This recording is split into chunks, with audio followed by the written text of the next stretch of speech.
Long before telescopes, before satellites, before the name Galileo meant anything to the world, a tribe in Kenya was already speaking to the stars, not just to tell time, but to understand life, to feel the pulse of the universe. This is the story of the El Molo, Kenya's forgotten stargazers. The El Molo are one of the smallest and oldest tribes in Kenya.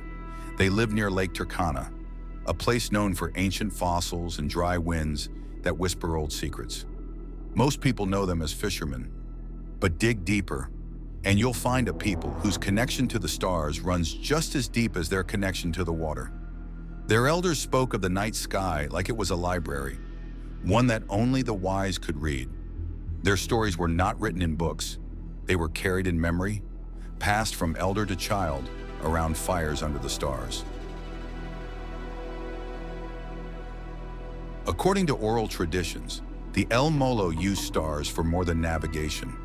They knew how to read constellations to predict floods from the lake, mark migration cycles, and guide ceremonies of great spiritual meaning.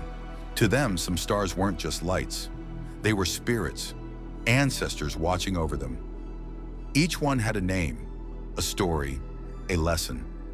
The stars were more than science. They were family.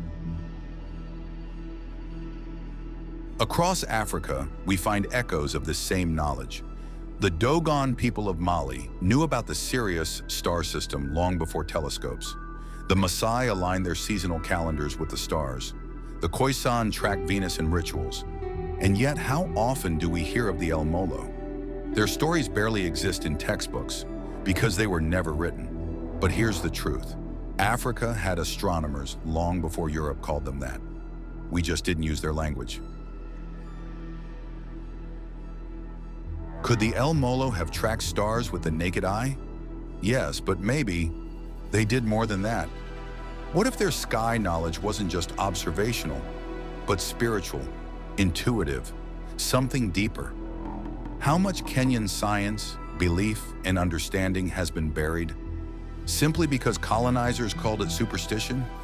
What else did our ancestors know that we still haven't rediscovered? Today, fewer than 1,000 El Molo remain, but their legacy might stretch beyond Earth, into the cosmos they once spoke to. Maybe it's time we looked up, not just for wonder, but for memory, because the past isn't dead. It's just waiting for someone to tell it. This is Fodaler, and Kenya's untold stories are just beginning.